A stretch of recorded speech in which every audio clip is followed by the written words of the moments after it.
చూడు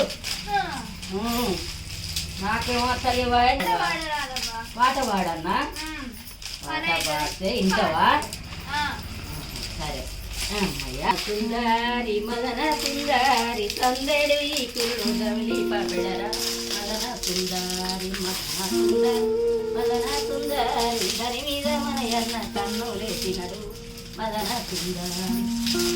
సుందరి రాధవయ్యారి అద్దసు పోయన్నది మోవనంగి మదన సుందరి రాధవయ్యారి పట్నంలోని కుదర్చి పడుతు కన్యలురా మదన సుందరి పాట మంచిగా పాడుతున్నావు. ముసలోళ్ళు కూర్చొని పాడుకుంటారు చేళ్ళల్లా చెలుకల్లా పాడుకుంటారు. సరే గాని జీపులు బయట దొరుకుతాయి చూడు ఇవే బిడ్డ ఇవే అమ్మేటి ఇవే కొనుక్కొచ్చుకునేటి ఇవే మనం ఊడ్చుకునేటి కూడా ఇవే.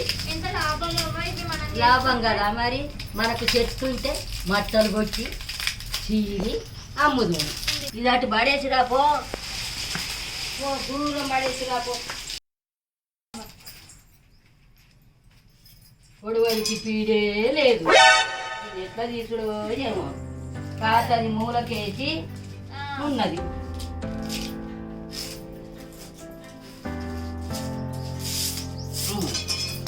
అప్పుడు వెనుకట పెద్ద మనుషులకు నచ్చిన పెళ్లి పిల్లగాడు పెద్ద మనుషులకు నచ్చిన వచ్చి చూసి చేసిండు. ఏ వయసులో అంటే 12, 13 కంటే. ఇక ఇప్పుడు తాత లేడు, తాత చనిపోయే, నేను ఒక్కదాన్నే ఉన్నా. ఏం చేయమంటావు బిడ్డ? కైకి ఓడు నేను కట్నమా బిడ్డ? ఏం కట్నం ఇచ్చారు? 150 రూపాయలు ఎంతో ఇచ్చిందో. ఎట్లా చూస్తున్నావా? వెళ్ళిన ఈ దొన్నల బండ్లు దియ్యో దొన్నల బండ్లు దియ్యో దొన్నల బండ్లుగా వన్నల బండ్లు దియ్యో.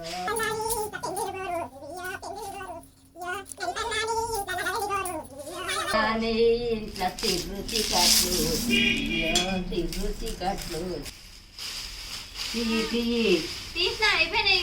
తీసుకపోయి పడేసి రాపో.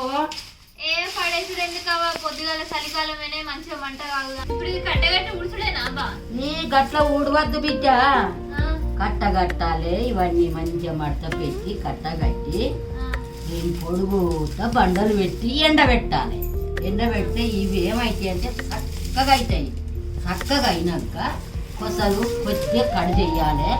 అప్పుడు ఊడ్చుకోవాలి మనం. విన్నావా? 2 రోజులు పెట్టాలా?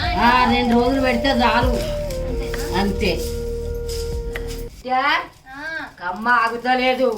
ఏదన్నా దారం దేపో వాడు చెప్పన రాపో.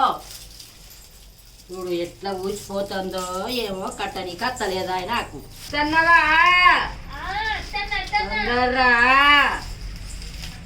అవసరం అడక నడుతున్నావు బిడ్డ.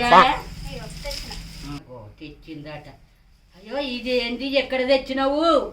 ఇది నా చీర లెక్కనే ఉన్నది, గిట్టనే ఉండే నా చీర. ఏడదండ మీద తెచ్చినావు. ఎట్లా ఇట్లా దింపుకొచ్చినవా? ఓ పోనీ ఎండి చేస్తావా? వాడు నువ్వు చీర దింపుకొని వచ్చినావు.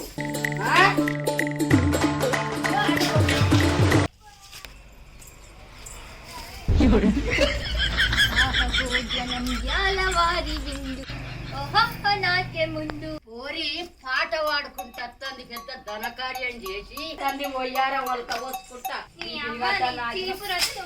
నువ్వు